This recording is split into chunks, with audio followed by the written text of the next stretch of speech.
Welcome to the On Your Mind podcast, where we believe mental illness can be temporary and transformative.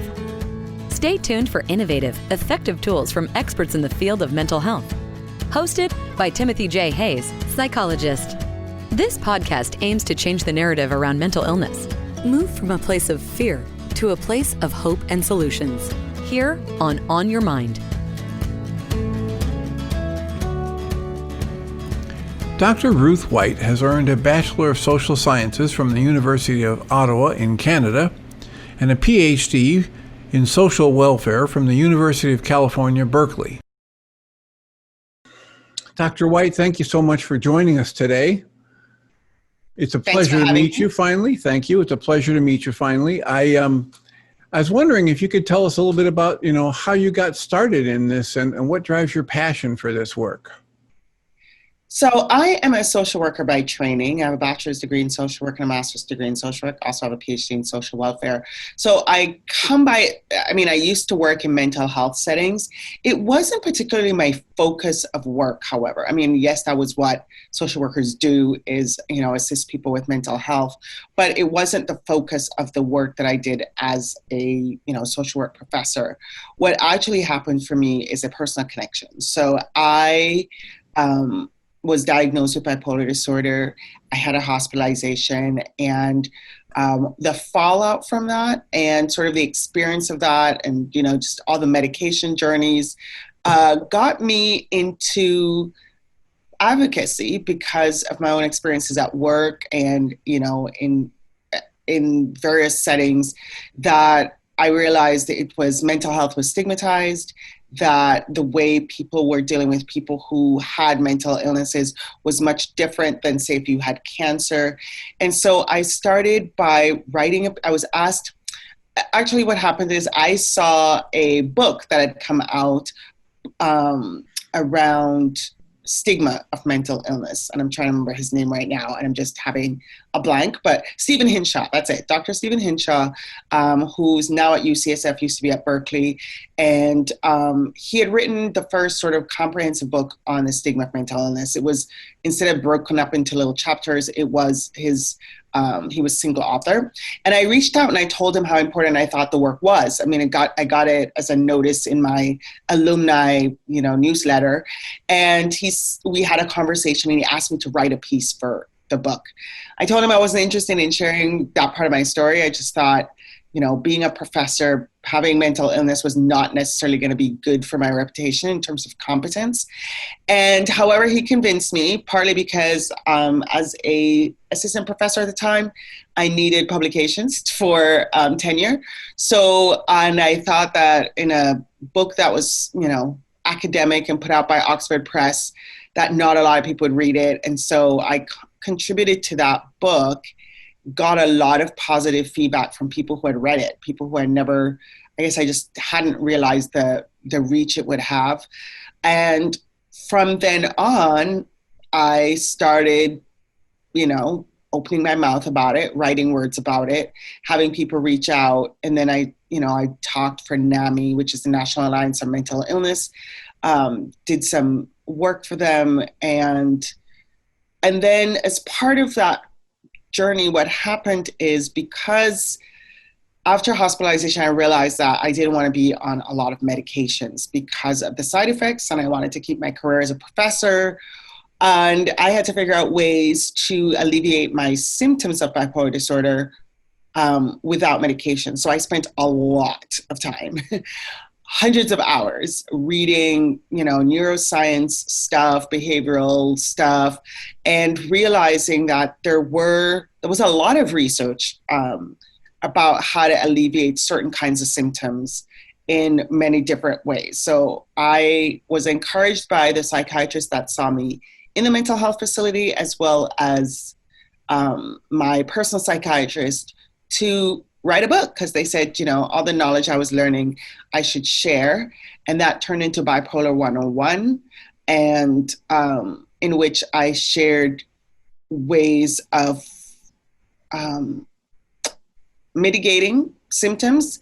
I was taking meds at the time, so I'm not anti-medication. I was just very aware that there were lots of ways that we could behaviorally nutritionally and psychologically relieve a lot of symptoms without medications, because the medications are, the side effects of a lot of medications is why people don't want to take them when they talk about non-compliance with treatment. So I think that's how I started doing this work. And that book was published when? Was that 2009? That was 2009. And what was interesting is, I wrote a lot of it while depressed. But I wrote the book, it got published, and I happened to be in London at the time. And I was doing my sabbatical, and I hadn't gotten a royalties check. And so I reached out to the publishers and I said, hey, just curious how was the book launch? And they told me it was very successful as in the sector, the publishing sector that it was in. And I got a nice check, and I realized that I had something to say and that there was a demand for that kind of information. And so then I started a blog called Bipolar 101 blog. And I don't maintain it anymore. It's something that I'm thinking about going back to. It's just that because of the book, Psychology Today, blogging platform, asked me if I would write a blog about the intersection of culture and mental health. So I started writing for Psychology Today blog. And again, that led to a lot of media attention from various outlets. And I still maintain the Psychology Today blog. I think my last piece was about 2 weeks ago or a week and a half ago. And so, that's it. So one of the things that comes to me when I hear you talk about this, and the title of the book, Bipolar 101, a practical guide to identifying triggers, managing medications, coping with symptoms, and more, is that so much of our talk about this is that you've got this disorder, you've got this disease, you've got this thing, when in truth, it's more about a pattern of symptoms than an identifiable problem. And yes, I totally agree with that. Good. Go say some more about that. Well, I think it's like any other syndrome or disorder in the body, whether it's irritable bowel syndrome or it's migraines, that there is a unique experience for people who have these illnesses. If you have migraines, you might be sensitive to sound or you might not. You might be sensitive to light, but you might not. Some people I know have nausea and they vomit, and other people might not. But central to the experience is the headache. And so bipolar disorder to me has a unique experience for each individual in terms of what kinds of symptoms people have, how they experience them, etc. And so to me, it's not an identity. For some people it is. I'm sorry, I have hiccups. For some people it is part of their identity. For me, it is not. And it's something that I experienced. I haven't had symptoms though for about almost 7 years. And a lot of that I know has to do with the changes in my lifestyle in the last 7 years. The amount of sun I get, how much rest I get, the pressure that I'm under in terms of stress at work, all of that has been ameliorated in the last 7 years and has changed to give me more control over how I engage with the world and when I engage with the world. And so I've been really assertive, I would say, about asking for what I need and want from my job, from when I'm working in consulting, etc. And that's made a huge difference. So yeah, I mean, I do better in the afternoon than the morning. So I ask for an evening schedule. That's made a huge difference in terms of being able to get sleep. So if I, stay up late and can't get sleep, I can sleep in. And getting enough sleep and getting sunshine has been life-changing. I live in Oakland, California, where it's sunny most of the time. And that's really helped me with my ability to go outside, exercise outside, engage in ways that support my mental health and well-being. Well, and central to what you're saying is that while the symptom pattern can look very different from one person to another who has the same diagnosis or label, the cause can be very different. Yes. One of the things that Dr. Leela Masumi, who's a psychiatrist who does integrative psychiatry, and Dr. Jody Skillicorn both talk about, another psychiatrist, is the integral part of trauma and childhood trauma in the development of these symptom patterns in adults. Mm-hmm. And so many people who go in for the traditional approach of, well, it's an illness, it's a disorder, we need to give you this medication for that symptom and this medication for that symptom. They don't even take a look at the underlying causal factors, mm-hmm. whether mm-hmm. it's in your work schedule and stress as an adult, the kind of things you're talking about now, or whether it's in unresolved issues from childhood trauma mm-hmm. or young adult trauma. And so that's one of the things that I love about a book that says, look, we're going to look at identifying triggers. We're going to look at managing medications, coping with the symptoms, building a reserve of coping skills and basically your own personal treatment strategy yes. for what you're dealing with. Yes. And that was the point for me, was that people would be able, and out of that work has grown my stress management work, because it was very clear that stress is the number one trigger for mental health disorders, whether it's an episode for a schizophrenic or depression, anxiety, and a lot of these things.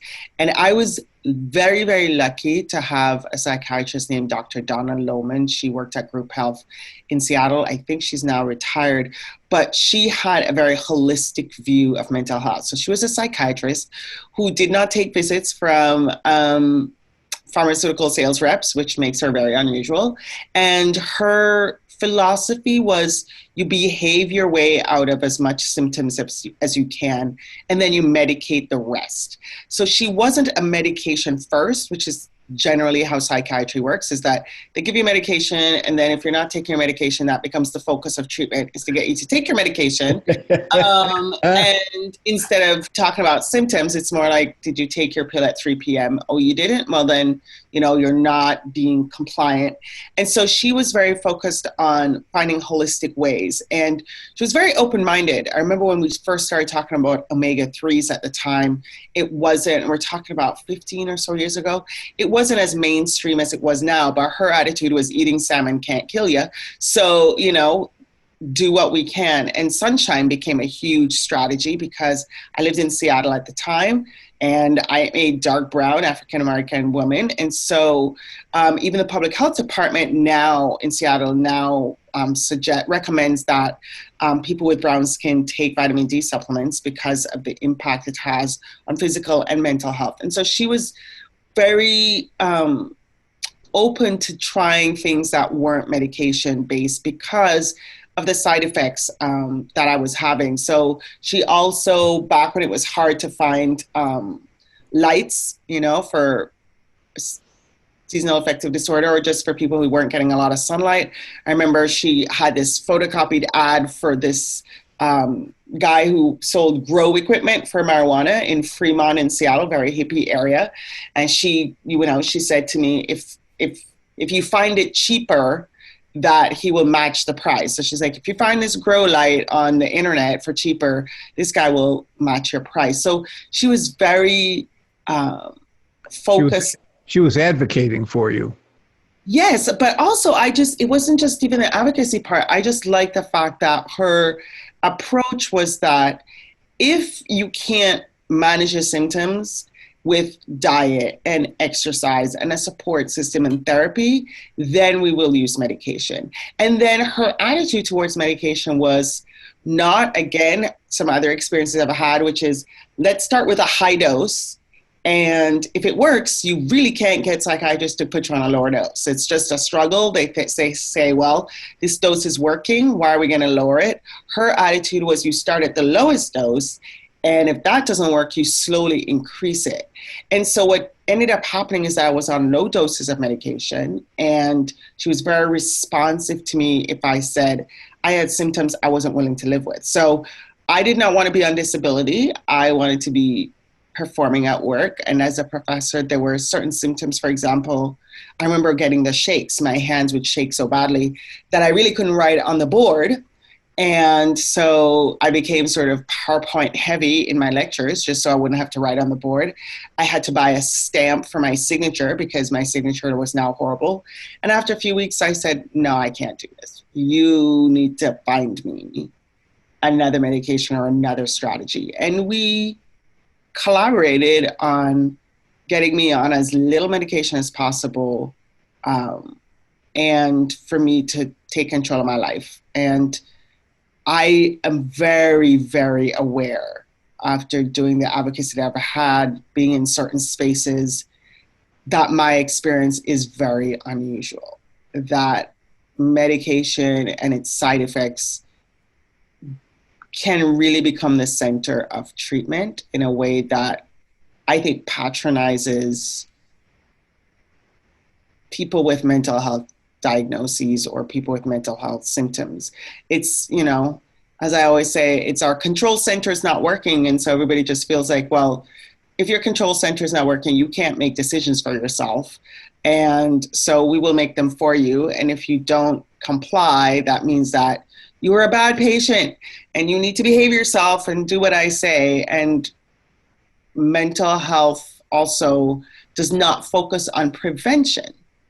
And, you know, you can go to a primary care physician for physical health. I keep pushing for, and I need to write more about that, for the integration of mental health screenings into primary care. When I ask my students, who are social work students, if that's a reality, sometimes in a class I'll have no one who's ever been screened by their primary care physician. And so what happens is in psychiatry, we wait until you have a problem and then we try to fix the problem. There are no billing codes for prevention. I found that out when I would say, you know what, I feel like something's coming on.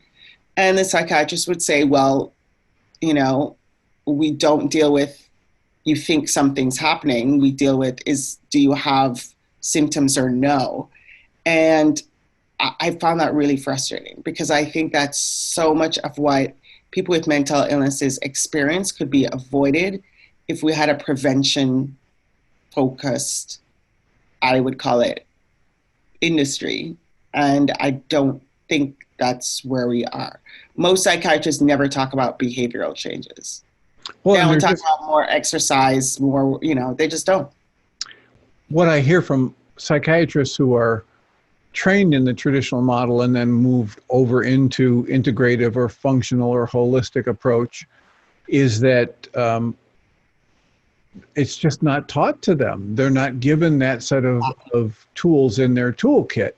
And so, you know, to a hammer, everything looks like a nail. To somebody who a hammer, everything needs to be pounded on. And so one of the things that I really liked was listening to a discussion of functional medicine from a medical doctor, a psychiatrist, and a woman philanthropist. And they'd each started their own clinics. And they talked about, Dr. Mark Hyman talked about how the recipe for a healthy, satisfying human life isn't really complex. We know what it takes, right? It takes connection to community. It takes a certain amount of good food, a certain amount of sleep, a certain amount of exercise. It takes love in your life. It takes a life purpose. These are identifiable things that should be on the checklist of if I'm trying to help somebody who has any kind of unsatisfying symptomatology, those things should be part of the treatment plan. Yes. And again, it's, as you said, that doctors don't get this training, right? One of my primary care physicians once said he had a, come to Jesus moment in his own practice that made him realize that medication was always the first resort. And that was because he had one class in nutrition in his medical training. And just, if you, like you say, if you don't know that this is an issue, you don't know that this is an issue. So, you don't get psychiatrists going, let's monitor your exercise and make sure that you're doing something at least 4 to 5 times a week to get outside in the sunshine, moving. That alone will change people's lives. The research now is kind of irrefutable about the mental health benefits of being outside in nature and working out there, whether it's going for a walk in the sunshine, etc. The research basically shows that for cases of depression that are mild, it is as effective as low doses of antidepressants to just go outside and exercise. And what are the side effects of that? Well, side effects of exercise is you improve your cardiovascular health, you lose some weight, you feel better, you sleep better, which is big for people with mental health disorders. And so just doing that, and a lot of the medications that we take make people have increases in weight. And so if you just, if you just prescribed an exercise program for people, that would make a huge difference in symptoms. Are they eating certain kinds of food? I wrote a piece once on mood foods, and it got really positive response. I think, 25,000 people or so read that piece, because there are certain things, certain nutrients and micronutrients, which improve people's moods. And we also know that mental health disorders make it hard for people to sleep. And when you don't sleep, it is a trigger for mental health problems. And so fixing sleep, for example, helping people develop a good sleep hygiene around when they sleep, what do they eat before they sleep, what are their behaviors before they sleep, etc., leads to really positive outcomes in people's mood. And then, as you talked about, the social support that, having loved ones around you, giving love, getting love back, all of those things, and I call it SNAP, which is sleep, nutrition, activity, and people is what I call it. And that's, my 4-piece strategy for building emotional resilience. It's the book I want to write next. Because I think just understanding that, and those 4 things, if you listen to Deepak Chopra, or you read any book on holistic medicine, or any primary care physician will tell you that those are sort of the 4 pillars of good health, whether mentally or physically, is to sleep well, to eat well, to move, and to have people that care about you and you care about them. And I would say that in psychiatry and in mental health discussions, that's not the focus at all. Well, and I'm just one psychologist, but I have had a number of people in my private practice over the years who've been given a diagnosis of bipolar or manic depressive, and they're just miserable on the medications. And they, at one point or another, they either come to me for help with getting off the meds, or they come to me saying, I'm on all these meds and I'm still miserable. What can I do? Mm-hmm. And a number of them have gotten phenomenal results just by paying attention to your SNAP, right? Mm-hmm. Sleep, nutrition. I put attitude in for your A, but yours is activity, right? Mm-hmm. And people. So many of these people find that they're intelligent, they're emotionally sensitive. If they, for whatever reason, don't get enough sleep, or have a little bit much of the wrong kind of foods 3-4 days in a row, or have a little alcohol on the weekends and then don't sleep right because it disrupts their sleep, they're in for a crash. Yep. And they're in for a crash even if they're still on their meds. And yes. The question has to be, if these meds are curing something, if they're actually doing something, why am I still crashing? Why am I on 3, 4, 5, 8 medications? I've actually had people show up in the office on 8 medications. And I'm not criticizing the medications. I'm just saying, if they're working and you're on 5 of them, why do you need a therapist? Well, the thing is, why do you need 5 medications to begin with, right? So if you are on 3 mood stabilizers, I would say that 2 of those stabilizers aren't working, and which is why you got another one. And then the interactions of these medications, I always joke that I remember somebody who worked at Merck said, "We make the cures that kill you." And they thought it was a funny sort of ironic thing to say. But, and it's not deliberate on their part, but if you take certain medications, for example, if you take lithium, you have to get kidney and liver functioning monitored on a regular basis. It also, dehydrates you. So you have to drink a lot of fluids. If not, you're going to have really bad constipation. You might have the shakes and you might get really sleepy. So my thing is, okay, so now my mood is stable, but my kidneys might go into failure, or I might end up, which happened to me after 10 years of being on lithium. And I want to share a little bit of that experience. I was on lithium for a very long time. It was working for me. I was on a lot of it. I was on 1,200 milligrams. And somewhere along the line, I go to my primary care provider and for my annual checkup, and she has concerns about my pulse. And I'm just like, well, what does that really mean? And she does a ECG. She's like, I just need to do this. And when she was done, she said, well, are you dizzy? Do you feel lightheaded? And I said, no. And she said, well, your pulse is 32. And I went, that can't be so good since normal is around 70. My sister is a nurse and with 40 years experience, and I text her and she said, you should be prone on a gurney in the emergency room right now, which is why they're freaking out. They put me on a Holter for a day, for 24 hours to monitor, or for 3 days to monitor my heart rate. And it turned out my heart was stopping for seconds at a time, etc. Now, what was interesting was she was a nurse practitioner, and somewhere when she was having this discussion, she kind of threw out sideways. She says, it might be a rare side effect of lithium. And I said, okay. And she said, you should probably talk, with your psychiatrist, et cetera, about this. But first, we're going to send you to a cardiologist because with your pulse at 32, your first symptom could be a heart attack. I go to the cardiologist, and the interaction was basically focused on me choosing which pacemaker I wanted. So here's 2 pacemakers. I lied to you not. And it was, you can get pacemaker A or pacemaker B. And I mentioned to him, I said, I'm on lithium. The primary care provider sort of said this might be a possibility. He said he hadn't heard of it. My sister, I was texting her during the meeting and she said, you really should choose one. My mom was on a pacemaker because we all have heart murmurs. And I said to the doctor, I said, look, if I can get off this medication and it doesn't make a difference, then I'll come back and get a pacemaker. But if there's a possibility that me coming off a medication means I don't need a pacemaker. Anyway, he said, well, for liability reasons, he taught me how to self-resuscitate.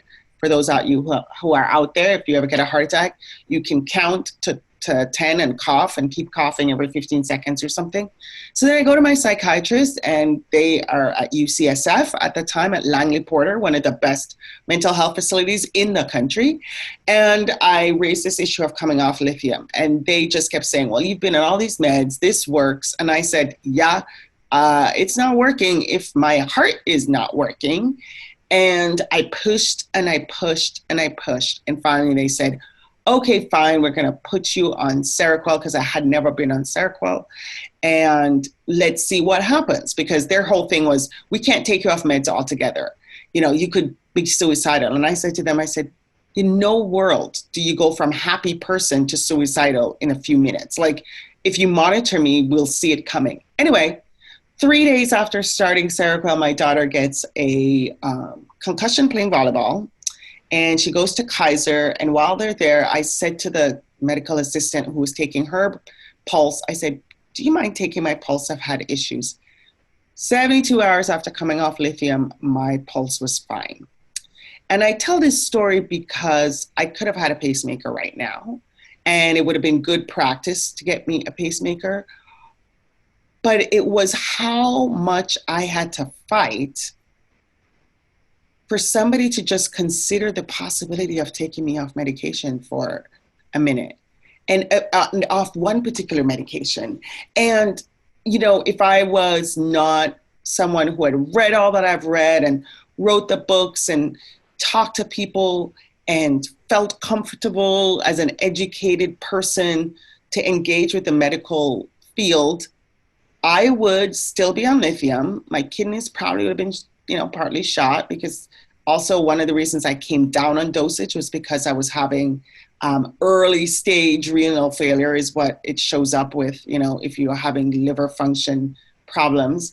And I would have had a pacemaker and everybody would have felt like, you know, they did good for me. And the cost of that cardiologist, you know, the copay for him was $900, and I had really good insurance. And so my primary care provider wanted the cardiologist to sign off that I didn't need a pacemaker anymore because my pulse was fine. And I said to them, as long as the medical assistant could take my pulse, because I'm not paying a $900 copay, so that a cardiologist can take my pulse, you know? And that was just one story of how my advocacy led to me being, and I had to fight after a while to lower the dose of Seroquel, but I'm on as low a dose as treatment dose, which is 300 milligrams, and my life is great. I don't have any side effects. Haven't put on weight.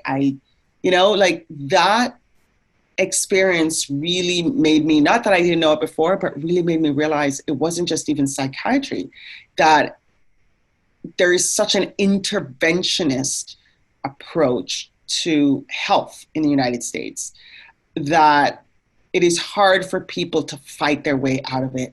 And we're asking people to fight at a time when they're the most vulnerable. You know, you're not at your best, you're feeling out of sorts, you're probably emotionally, psychologically distressed. And that's when you somehow have to, you know, gather up all your resources to fight a medical system. It's just really unfair, you know, and it's not, it doesn't promote health. Right. And for most people, it's not just unfair, it's impossible. Right. And it's costly. And it's costly. It's financially costly. Well, and there's someone like you who's got multiple advanced degrees. Mm-hmm. And it was a challenge for you. Yes. As you say, at one of your most vulnerable times. Yep. Yeah, I don't promote this book for patients or the general public, although they can read it if they want. But for more of the professionals, I highly recommend people read Robert Whitaker's book, Anatomy of an Epidemic. The subtitle is Magic Bullets, Psychiatric Drugs, and the Astonishing Rise of Mental Illness in America. And it helps explain some of what you were just talking about, that the policies and procedures, you know, he looks into the history of how did we get here? How did we get here from a position of most of the time when people were stressed out or depressed or having voices in their head, we put them in a rest, if they had good money, we put them in a restful place. It was more like a retreat or resort, and took the stress off of them and tried to give them good food and teach them some coping skills. And more often than not, it was an episode or two in their life. It was not a life sentence.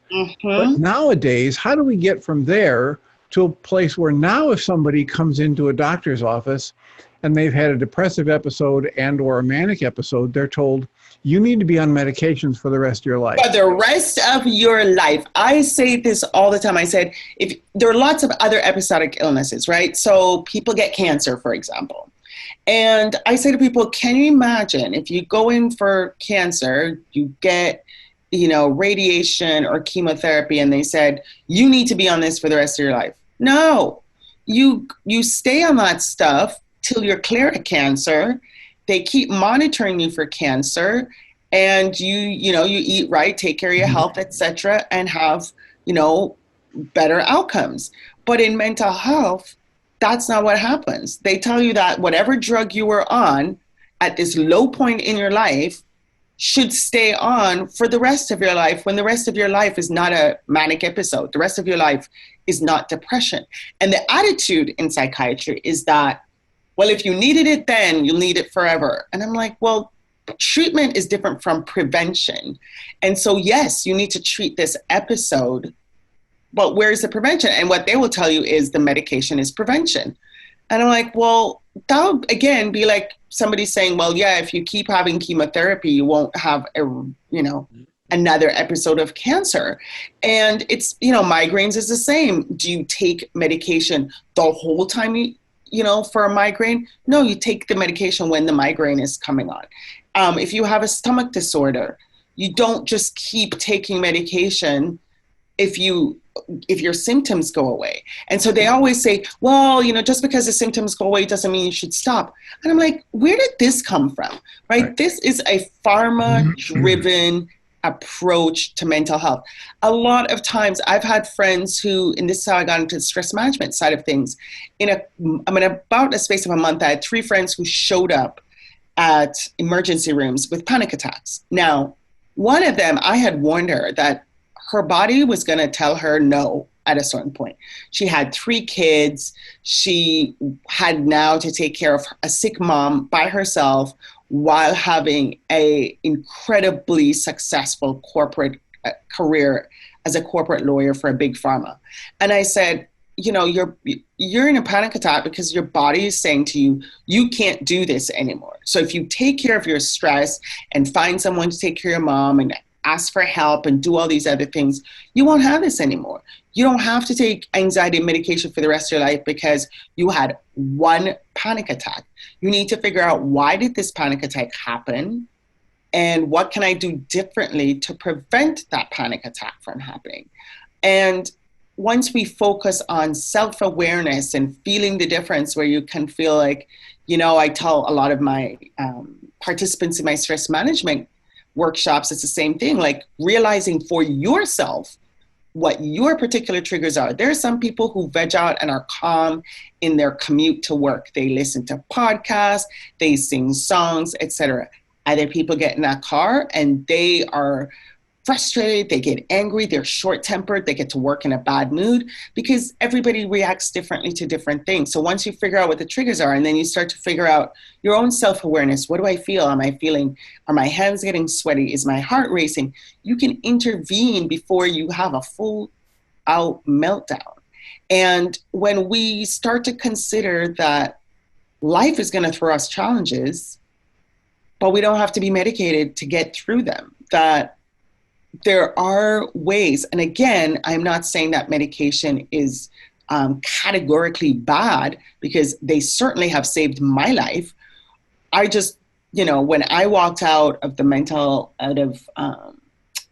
what's the name of this place? Fairfax in Seattle. When I walked out of there, they had me on 3 mood stabilizers, and I could still be sitting in a corner right now, fat, and, with my kidney and liver shot, and, on 4 medications. And when my doctor outside, and I said to her, I can't, this is not sustainable. But she listened. A lot of people say that to their psychiatrists, and they don't listen. They just pat them on the head and say, well, what do you know? You have a mental health disorder. So what do you know? You have poor judgment because you have a mental health disorder, and having somebody willing to listen and say, what else can we do? My kid suffers from depression at times, but she's found her happy place. She didn't like being at school. And I kept telling her, you can drop out. It is okay. Not everybody has to go to university. She now has started her own business in the last 2 months and is happy. She lives in Montana. She expresses her creativity. She loves being outside. And if she can get outside and be in the snow and ski and snowshoe and hike and all of that, she feels better. And, it's free and it's cheap and it's good for you. I can't say that for any mental health medication, that it's cheap, it's free, or it's good for you. Well, and one of the things that you point to here is the idea that I strongly encourage people to be good consumers. not just to consume, but to question what they're consuming. Yes. So go for a second opinion, go for a third opinion, go for a fourth opinion.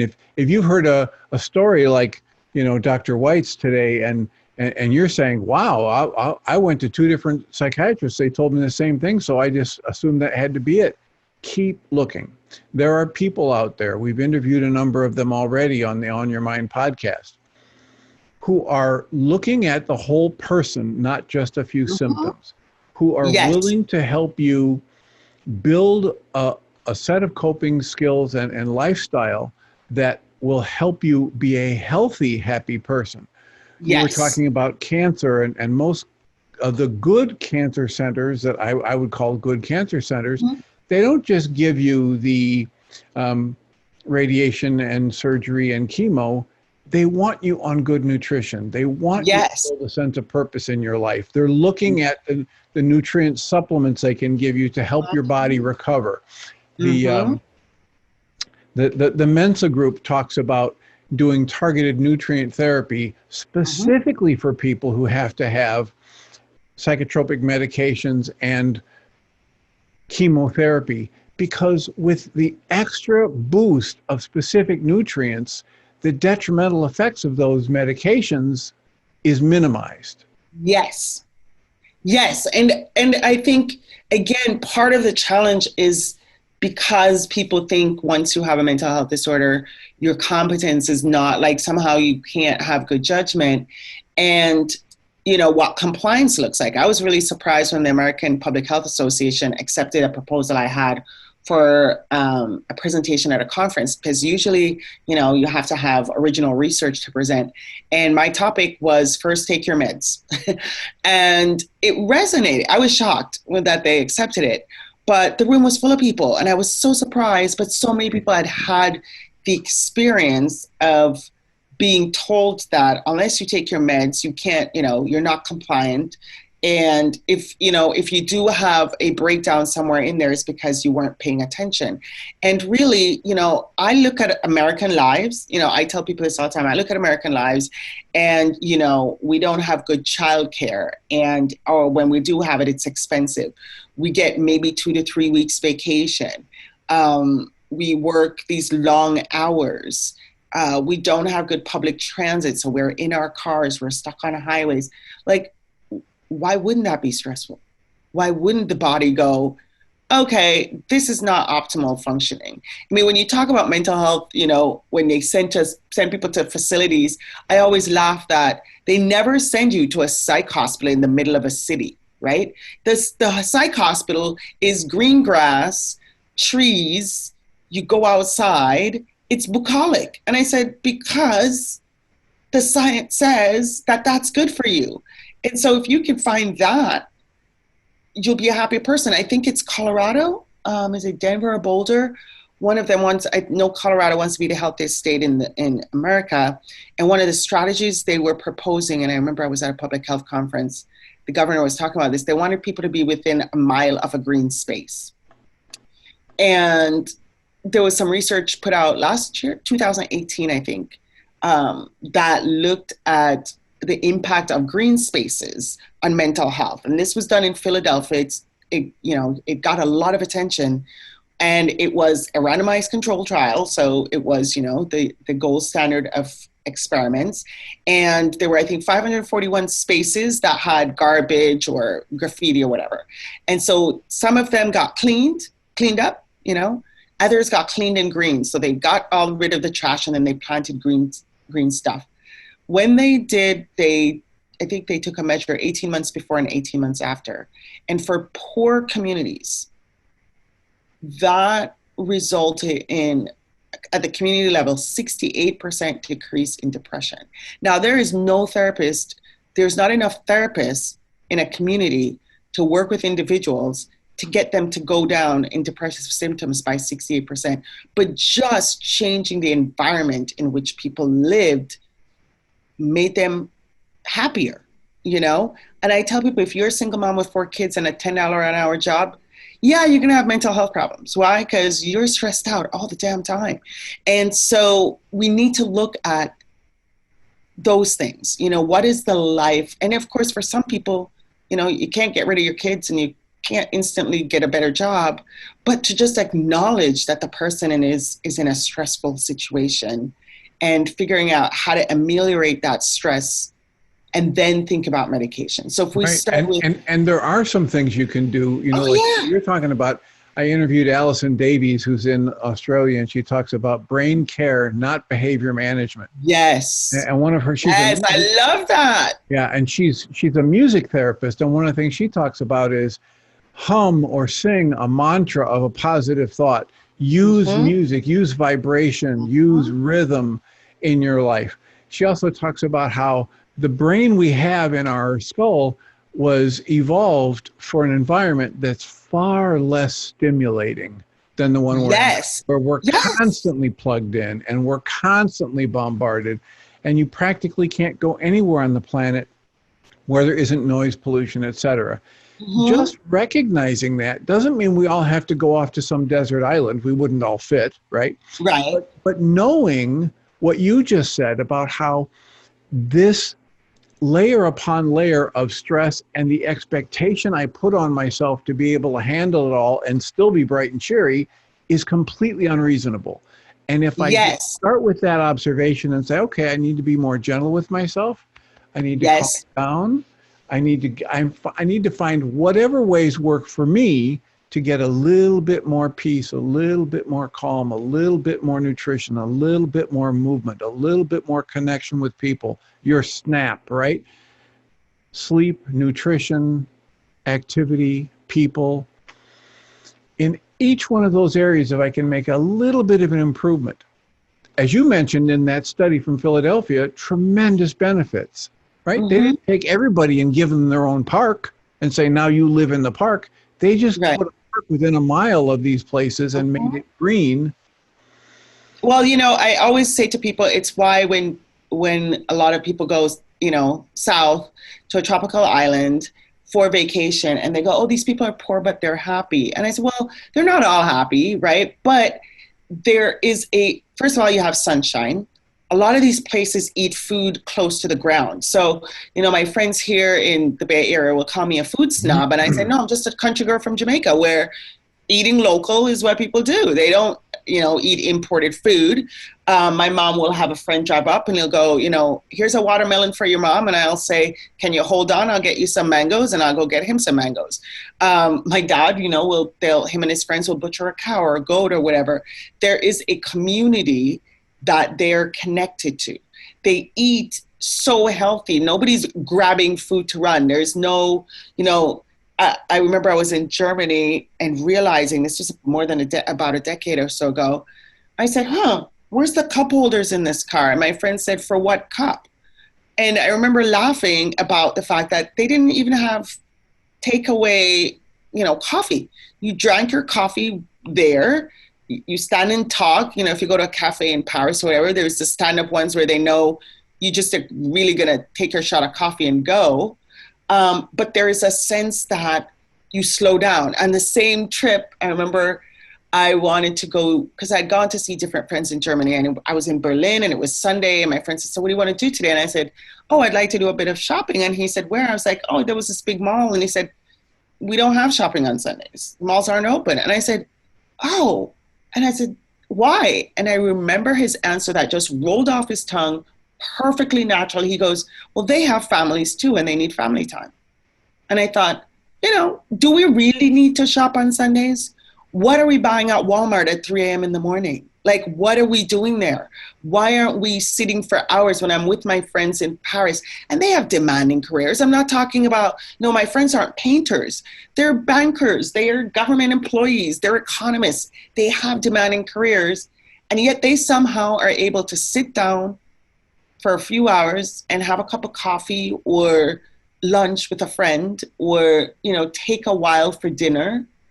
And how much that changes. I had a friend who decided to move back to Italy after being a very successful metals trader in London. And he said why he went back home to Naples for a while was that whenever he would visit, he would contrast his family's life in Italy with his family's life in London, with his life in London, and how what a meal looks like and how long it takes. I remember going to Spain, same thing.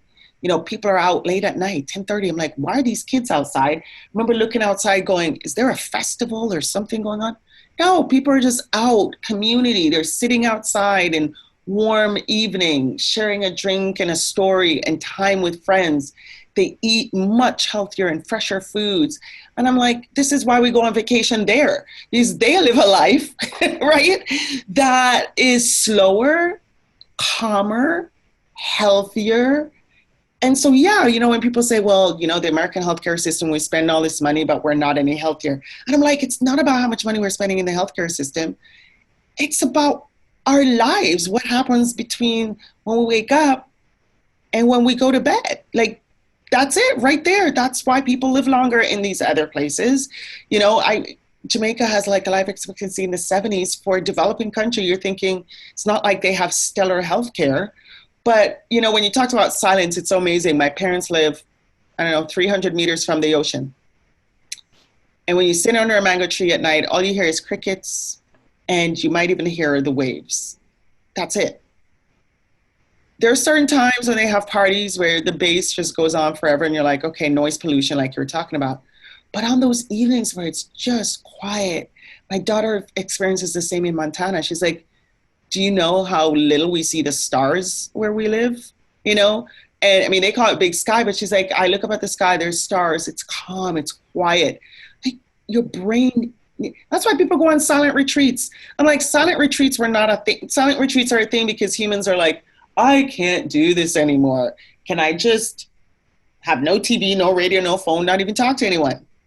Because my brain just wants zero input. Exactly. And the more I can balance those factors, a little bit of improvement in each one of your 4 factors, snap.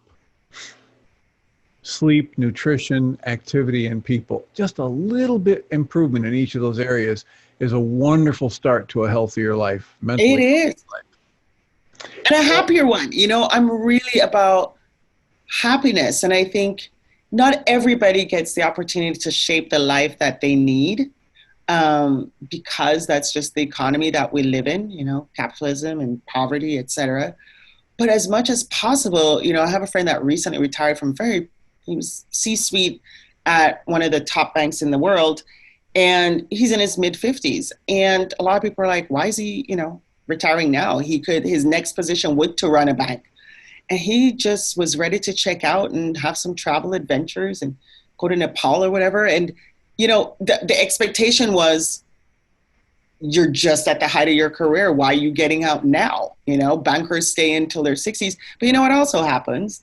People die on I think the vice chairman of the board at JP Morgan dropped dead on his treadmill, So you have to think about, well, what is important for you?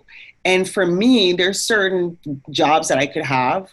I could make more money. I could spend more time working. But then I thought, why? Like, is that money gonna alleviate the stress of my life? Right? What am I gonna have to do to cope with that? Am I gonna have to take anti-anxiety medication, as a lot of people I know do, just to function every day because their anxiety level is so high? And I'm thinking, well, if you did this and this and this, you might not be so anxious. In fact, I would be shocked if people aren't as anxious as they are, because, we don't live lives that, especially in the United States, that support mental health and well-being. And I think that's what Corona is getting a lot of companies to look at, is people are checking in with each other now about mental health. I was on a panel for the Commonwealth Club recently with the head of Verizon Media. And Guru was just saying how normalized they have made it to have mental health check-ins, even at the executive level when they're having a Zoom meeting, and how they're going to keep that because people have said it's made a difference. Where you're not just saying, you're not asking how you are just as a procedural thing, but that you're actually asking, how are you? And right. It's not just a box to check. Exactly. And that you're willing to listen. And I think it it just says that you're more than showing up at work. And the thing is, you know, I was talking to mental health, somebody who was head of EAP at a big Fortune 500 company. And he was just saying that even in that company, what he sees, because of the confidentiality, he can't share with managers. But, you know, people were actually blowing up deals because of their mental health status. They were falling apart. They were yelling and screaming at people. They were losing it, literally, because they just couldn't cope anymore. And yet, you know, there's this sort of norm that, you know, if you're a tough guy, then you can go out and, you know, make that deal. You can work 21 hours a week. My stress management came out of some work that I was supposed to do for a Fortune 100 company. And when I told them that if I do the stress management workshop, there were things organizationally that they would have to do. They said to me, well, we have type A personalities. And so, you know, you're telling them that they should work less, but we're incentivizing them to work 15 hours a week. Well, I will tell you that that company later made public announcements of work limits, that they were going to limit work hours on the weekends. I mean, even what's that big bank, the investment bank, that now has a no work Sundays, Goldman Sachs, right? They have no work Sundays. People were joking that, yeah, people just work longer on Saturdays. But at least they're recognizing that as brilliant and as ambitious and as type A dragon slayers of the universe their employees were, maybe working 7 days a week wasn't the best thing. Well, and that's what it takes, unfortunately, for some of those companies is it's got to start affecting their bottom line. And yes. So what we would like to advocate for people, changing it because it's better for my personal health and bottom line, and then let the corporations take care of themselves. It's been a pleasure talking to you. I want to remind people that your book is Bipolar 101, and that's available through Amazon and probably other booksellers. And, yes, and I also really want to tell people about my stress management workbook. And I have another one's daily stress, everyday stress relief, but particularly the stress management workbook, because I put it out there because I wanted people not to get to the bipolar stage, not to get to the depression and the anxiety, but address the stress in their life, get aware of that, figure out strategies for themselves to manage the stress, so that then don't show up in your office or in the psychiatrist's office, you know? And so I'm hoping that stress management, and I'm realizing from all the calls I've been getting since, you know, I started doing this work, that companies are realizing that their employees need this, and that people generally need a toolbox to deal with the stress, since it seems like we live in a country where we're not going to have the systemic change in some ways, although I see it slowly coming. So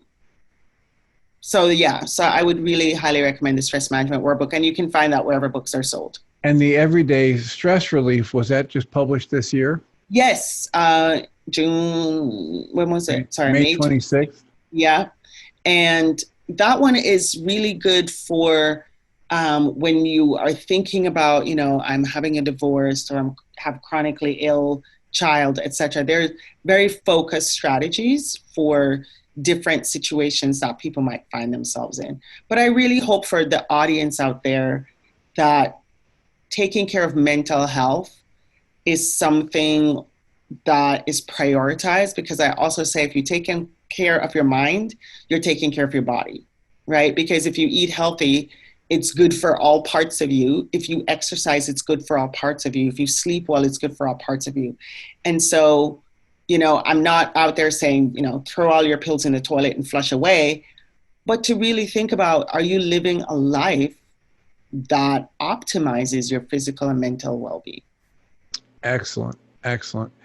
Well, so the website I know for you is ruthcwhite.com. Is there another one or is that just Ruth, C as in cat? ruthcwhite.com. Yeah, that's the one that everybody can find me at. And I'm Ruth C. White on LinkedIn. I'm Ruth C. White on Twitter. And I am Ruth C. White's Life on Instagram. But yeah, if you search for Ruth C. White, and I also have a Facebook page, that's Ruth C. White PhD. So it's quite easy for people to find me. I was early to the social media and internet game, so I was able to get everything lined up with my name. So wonderful. Well, thank you so much for taking the time to talk to us. And I look forward to following your next book. Yeah. And your next adventure. Thank you. Thank you so much for having me. And I wish the best for, your audience who's listening to me right now. Thank you so much. Dr. Ruth White has earned a Bachelor of Social Sciences from the University of Ottawa in Canada and a PhD in Social Welfare from the University of California, Berkeley. As a social worker and someone who lives with bipolar disorder, Dr. White has an intimate knowledge of the mental health services system in the United States, both as a client and a provider. After being hospitalized more than a decade ago, she vowed that would be her last time. Determined to continue her career as an academic, she spent hundreds of hours researching brain science to find ways to improve her own mental health. This culminated in her first book, Bipolar 101, which was a successful primer on the illness. While doing this research, she came to understand that what worked for her as someone with a chronic mental illness also works for everyday people with no diagnosis who are in search of ways to improve their mental health and well-being. You've been listening to the On Your Mind podcast, offered by Journey's Dream, where we support people through mental health challenges to a place of true and lasting well-being. If you love our show, we invite you to visit onyourmindpodcast.org to join the conversation, access the show notes, and discover our helpful resources. Thank you for listening.